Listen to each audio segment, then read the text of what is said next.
দিব পাৰে নাই চলো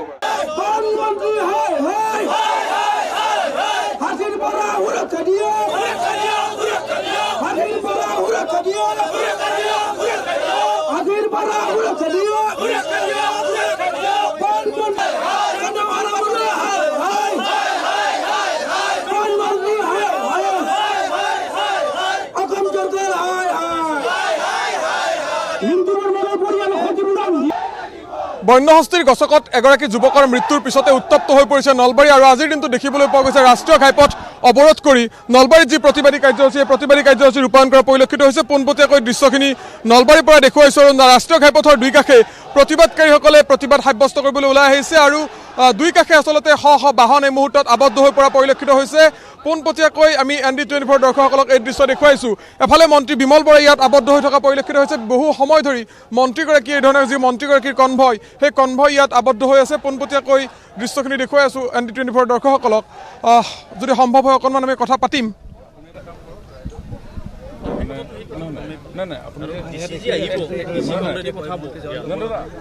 দেখিবলৈ পোৱা গৈছে মন্ত্ৰী বিমল বৰা যি প্ৰতিবাদী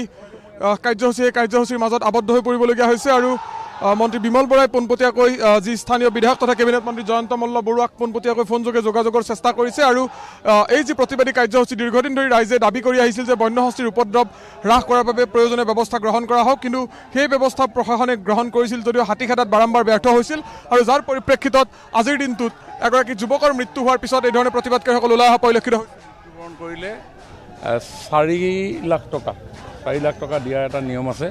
গতিকে সেই নিয়ম অনুসৰি নিশ্চয় পাব নহয় ছাৰ এইটো মানে মৃত্যুকৰণ কৰিলে হাতী গছকি মাৰিলেও হাতীৰ হেৰিত মৃত্যু হ'লে এই কথাটোতো আগৰ পৰা হৈ আছে এই এটা মানে স্কিম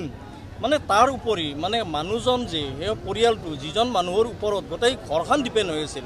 মানে অৰ্থনৈতিক অৱস্থাটো সেই ল'ৰাজনে মিণ্টু বৰ্মনে কৰি আহিছিল গতিকে সেইখিনি এই বিষয়ে আমি পাতিম আজি কথা মাননীয় মুখ্যমন্ত্ৰী ডাঙৰীয়া মন্ত্ৰী বিমল বৰা আবদ্ধ হৈ থকা পৰিলক্ষিত হৈছে আৰু প্ৰতিবাদকাৰীসকলে দুই স্থানত দুইফালে দুই কাষে অৱস্থান কৰি এই ধৰণে যি প্ৰতিবাদী কাৰ্যসূচী আগবঢ়াই নিয়া পৰিলক্ষিত হৈছে পোনপটীয়াকৈ দৃশ্যখিনি দেখুৱাই আছোঁ নলবাৰীৰ পৰা আৰু নলবাৰীত আজিৰ দিনটোত ৰাষ্ট্ৰীয় ঘাইপথ অৱৰোধ কৰি যি হাতী মানুহৰ সংঘাত সেই সংঘাত ৰোধৰ বাবে দাবী উঠোৱা পৰিলক্ষিত হৈছে আৰু এই ধৰণে যিসকল প্ৰতিবাদকাৰী সেই প্ৰতিবাদকাৰী ৰাজপথত বহি পৰিছে আৰু প্ৰতিবাদকাৰী ৰাজপথত বহি পৰি চৰকাৰ বিৰোধী শ্লোগান দি হাতী খেদাৰ বাবে চৰকাৰ প্ৰশাসনক দাবী কৰা পৰিলক্ষিত হৈছে পোনপটীয়াকৈ দৃশ্যখিনি দেখুৱাইছোঁ নলবাৰীত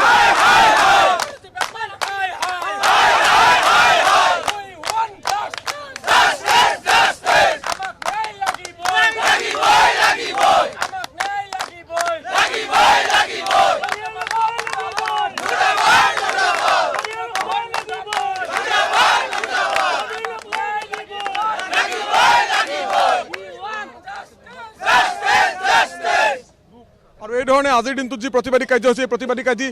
কাৰ্যসূচী চলি থকা পৰিলক্ষিত হৈছে অকণমান আপোনাৰ ওচৰলৈ আহিছোঁ সন্মুখত মিণ্টু বৰ্মনৰ এই ধৰণৰ প্ৰতিচ্ছবি আৰু তাৰপিছত এই ধৰণে ৰাষ্ট্ৰীয় ঘাইপথত বহি আপোনালোকে প্ৰতিবাদ কৰিবলগীয়া হৈছে কিহৰ কাৰণে এই পৰিস্থিতি উদ্ভৱ হ'ল তাৰমানে প্ৰথম কথা হৈছে বিগত 2 বছৰ ধৰি এই অঞ্চলত হাতীৰ তাণ্ডৱ চলি আছে কিন্তু আমাৰ বনমন্ত্ৰী চন্দ্ৰমোহন পাটোৱাৰী ডাঙৰীয়াই কোনো গুৰুত্ব দিয়া নাই সেইকাৰণে আমি কাতৰ অনুৰোধ কৰিছোঁ মিণ্টু বৰ্মনৰ পৰিয়ালে প্ৰথমে 50 লাখ টকাৰ ন্যায় পাব লাগিব তাৰে পিছত আমাৰ এই এৰিয়াটোই আমাৰ যেনে ধৰণে কি নহওক আমাৰ এৰিয়াটোৰ পৰা হাতীখিনি নি বন্য অঞ্চলত যাতে নিত হয় তাৰ বাবে আমি চৰকাৰক অনুৰোধ জনাইছোঁ আৰু 2 বছৰ ধৰি চন্দ্ৰমোহন পাটোৱাৰী ডাঙৰীয়াক আমি ইয়ালৈ মাতি আনিব পৰা নাই ইয়াৰ কাৰণ কি আমি নাজানো ইয়াৰ কাৰণ ৰহস্য হৈ আছে তেখেতে কি কাৰণে আমাৰ হাতীখিনিৰ সমস্যা সমাধান কৰা নাই নে ইয়াৰ আঁৰত কিবা কি অনুশোচনা তেখেতে কৰি আছে আমি তেখেতৰ বিষয়ে আমি নাজানো তেখেতে ইয়ালৈ আহিব লাগিব আজিৰ দাবীটো কি আজিৰ দাবীটো মিণ্টু বৰ্মনে ন্যায় পাব লাগিব 50 লাখ টকাৰ ক্ষতিপূৰণ পাব লাগিব বুলি জয়ন্ত মল্ল আৰু চন্দ্ৰমোহন পাটোৱাৰী ডাঙৰীয়াই ইয়ালৈ আহিব লাগিব আৰু হাতীৰ স্থায়ী সমস্যা সমাধান কৰিব লাগিব আৰু এই ধৰণে প্ৰতিবাদত উত্তাল হৈ পৰিছে নলবাৰীৰ যি ৰাষ্ট্ৰীয় ঘাইপথ সেই ৰাষ্ট্ৰীয় ঘাইপথত আৰু চৰকাৰ বিৰোধী শ্লোগানেৰে যি প্ৰতিবাদকাৰী সেই প্ৰতিবাদকাৰীসকলে উত্তাল কৰি তুলিছে এই পৰিৱেশ আৰু প্ৰতিবাদকাৰীসকলৰ ঠিক পিছফালত মন্ত্ৰী বিমল বৰা আবদ্ধ হৈ থকা পৰিলক্ষিত হৈছে আৰু মন্ত্ৰী বিমল বৰাই আশ্বাস দিয়াৰ পিছতো কিন্তু প্ৰতিবাদকাৰীসকলে মন্ত্ৰীগৰাকীক ইয়াৰ পৰা কোনো পধ্যেই যাবলৈ দিয়া নাই মন্ত্ৰীগৰাকীয়ে স্থানীয় বিধায়ক তথা কেবিনেট মন্ত্ৰী জয়ন্ত মল্ল বৰুৱাৰ সৈতে যোগাযোগ কৰিছে যদিও কোনো পধ্যেই প্ৰতিবাদকাৰীসকল মান্তি নহয় মন্ত্ৰীগৰাকীক এই ৰাষ্ট্ৰীয় ঘাইপথেৰে পাৰ হৈ যাবলৈ দিবলৈ আৰু যাৰ পৰিপ্ৰেক্ষিতত এই ধৰণে প্ৰতিবাদত উত্তাল হৈ পৰিছে নলবাৰীৰ ৰাষ্ট্ৰীয় ঘাইপথ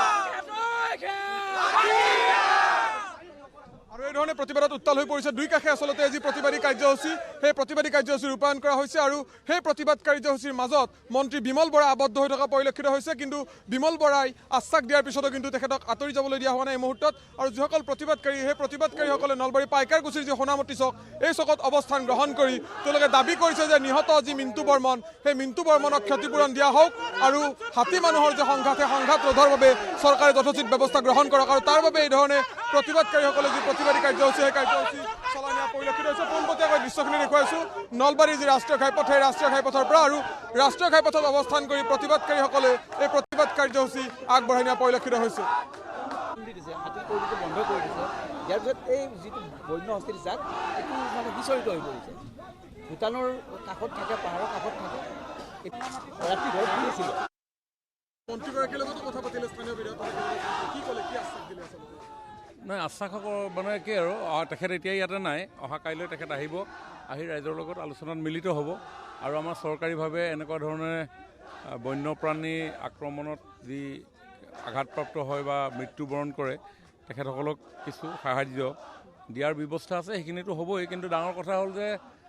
কোনো মানৱ জীৱন যাতে এনেধৰণে অকালত মৃত্যুবৰণ কৰিব লগা নহয় সেইটো আমাৰ আটাইতকৈ ডাঙৰ ইছ্যু এতিয়া গতিকে সেই বিষয়ে কি কৰিব পৰা যায়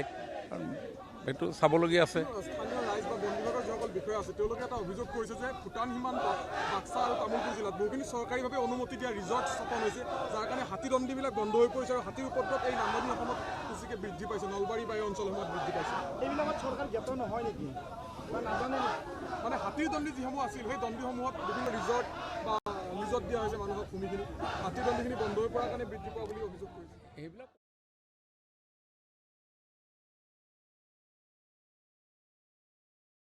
গম পাব কিন্তু এইটো ঘটনাটো দুৰ্ভাগ্যজনক গতিকে এই দুৰ্ভাগ্যজনক ঘটনাত ৰাইজ মৰ্মাহত হোৱাটো স্বাভাৱিক কথা আৰু এনেধৰণে ৰাইজে ৰাজপথ অৱৰোধ কৰি অকণমান ক্ষোভ প্ৰকাশ কৰিছে মোৰো সৌভাগ্য ৰাইজৰ লগত মুখামুখি হোৱাৰ ৰাইজৰ মনৰ কথাখিনি গম পায় অন্ততঃ ইয়াতে হোৱা কথাখিনি মুখ্যমন্ত্ৰী ডাঙৰীয়াৰ আগত আজি কেবিনেটত আমি অৱগত ডেফিনেটলি কৰিম অলপ নলবাৰীলৈ আহিছিলোঁ নলবাৰী গুৱাহাটীলৈ গৈ চৰকাৰী কাৰ্যসূচী আছে ইয়াৰ পিছতে আমাৰ মেগা ঝুমুৰ আছে 24 তাৰিখে অসমৰ আদিবাসী চাহ জনগোষ্ঠী ৰাইজৰ এটা কৰম পৰৱৰ লগত সংগতি ৰাখি পৰিৱেশন কৰা এটা নৃত্য ঝুমুৰ যি আমি বিহুৰ আৰ্হিত Guinness book of world records কৰিছিলোঁ ঠিক তেনেধৰণে এটা বৃহৎ মেগা ঝুমুৰৰ কাৰ্যসূচী হ'ব তাৰে আজি প্ৰাৰম্ভিক অলপ প্ৰস্তুতিৰ মিটিং আছিল এতিয়া 12টা বজাত অৱশ্যে মই এতিয়া 12:30 বাজিলে আৰু সেই সম্পৰ্কত আজি আলোচনা আছে অসমৰ বিভিন্ন বিশেষজ্ঞসকল আহিছে তাতে আমি আলোচনাত মিলিত হ'ম তাৰপিছতে 4 বজাত কেবিনেট আছে আৰু সন্ধিয়া GIS global investor summit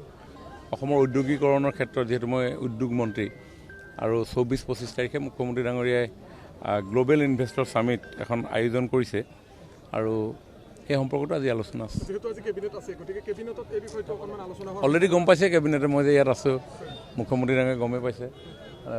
Patowary ডাঙৰীয়াই গমেই পাইছে বনমন্ত্ৰী আমাৰ জয়ন্ত মল্ল বৰুৱা ডাঙৰীয়াই কৈছে অভাৰঅল কেবিনেটে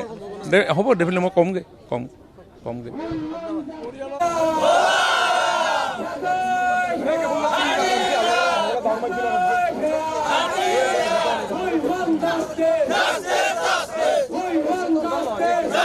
Justice!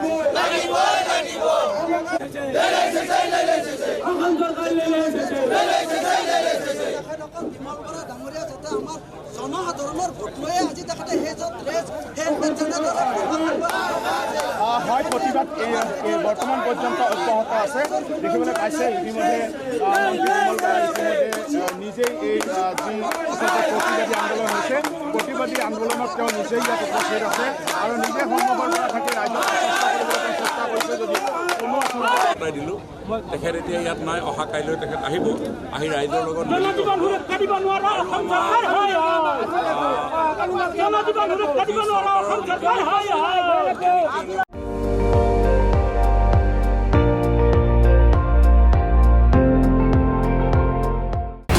আপুনি চাই আছে ND24 সৰ্বশ্ৰেষ্ঠ নহয় সৰ্বোত্তমৰ দৌৰত।